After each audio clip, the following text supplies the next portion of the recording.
Hello. Now in this exercise, we're going to first recall that in the ASCII table, the letter A corresponds to an integer value of 65, and the letter capital Z corresponds to an integer value of 90. And you can see that right here. So over here, capital A corresponds to 65, capital Z corresponds to 90.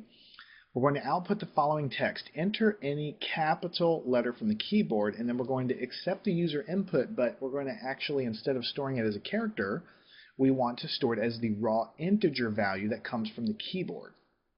Then we're going to construct a table of ASCII letters and the corresponding integers beginning from the letter that the user enters and continuing on to capital Z. So effectively, we want to reproduce this table.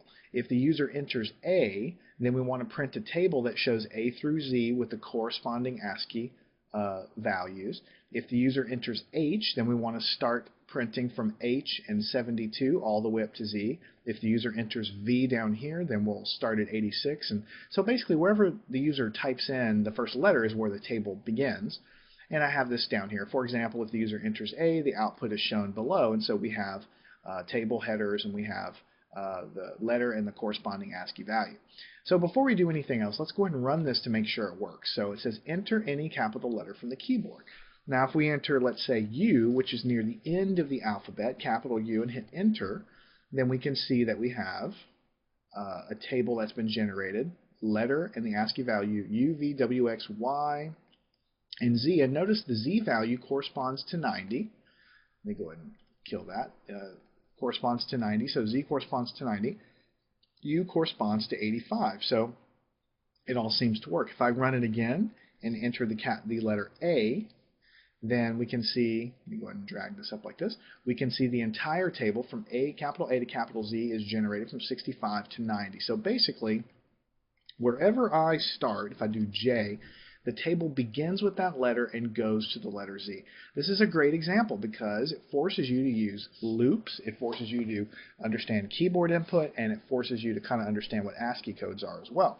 So let's see how I did it, and I'll go ahead and say now, as we get farther into the Java course, my code is probably going to look a lot different from yours. I'm just showing you how I did it. You may have a totally different way of attacking it, and that's fine. So here we have the Java IO exception throws up here at the top because we're going to be accepting keyboard input using system.in. And I have defined some variables here. The raw input variable is an integer. I'm going to accept the keyboard input and put it in there into this variable as an integer. Remember, when we use this method, it returns an integer, so I'm going to store it there. I've got a count variable set up because I'm going to do a for loop later. And then when I do the conversion from decimal to ASCII, I'm going to store the value in the character called letter. So then I output enter any capital letter from the keyboard, and then I accept the input from the user using system.in.read. But notice I don't have the character cast in front because I want to take the decimal that comes from this method and store it directly, as in, I say decimal. I'm going to take the integer that comes from here and store it directly in this integer variable. The reason I want to do that will become apparent in a minute.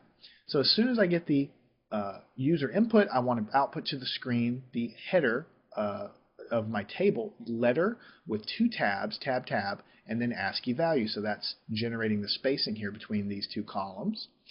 And then I'm going to set up a for loop because we're going to be going from wherever I input my letter to the keyboard all the way to Z. But notice that I accepted the input as an integer. So what I'm going to do is set the counter for my for loop equal to whatever the user has typed in, and I'm going to continue running this loop as long as the counter is less than or equal to 90. The reason I'm going to go that far is because 90 corresponds to Z. I want the loop to stop whenever I get to 90 because that's the code that corresponds, or the number that corresponds to Z. And I'm going to increment this counter. So this loop is going to go from whatever I start with, whatever letter, all the way up until the code that corresponds to Z. Now inside the loop, each time I come through it, I'm going to convert whatever number my loop is on from an integer, which is, notice the variable count is an integer. I'm going to convert it to a character and store it in the variable called letter. The way I'm doing that is I take the loop counter, which is an integer.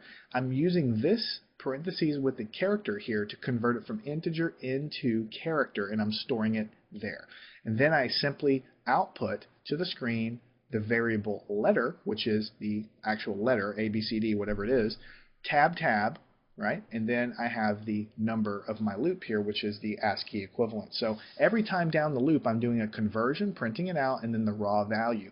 And then I cycle through and increment the counter all the way up until I get to Z. So if I type in A, for instance, then A goes into this variable here, A, or I shouldn't say A does, the decimal equivalent of A, or the integer value of A, which gets assigned to my loop counter, and then I loop effectively from the number that corresponds to A to the number that corresponds to Z. Each time I go through, I convert it to a character, output it to the screen with the corresponding code. And that's why whenever I run this guy, if I input a different, let's say I just do Y, if I input something other than A, it just starts at that place and it goes to Z, because I capture this input here and I start the loop from that value that I type in all the way effectively until Z. That's why whenever I type in different values, it starts at different places in the ASCII table. If I start at the letter A, then I get the full table. All right. So it's just kind of an interesting exercise. It gets you comfortable with the ASCII values. It gets you comfortable and just to see that you can read the keyboard input as an integer, but you're just going to get numbers back. That's why we usually have the character cast there, so we can have it converted to characters, and so we're doing that in here. Also gives you practice with loops, gives you practice with outputting, and it's a great little exercise. Not a very long program, but you have to know the details in order to know how to handle it. Again, your code may look completely different. You may have slightly different setup, different types of looping, lots of different things going on. This is just one way to tackle this particular exercise.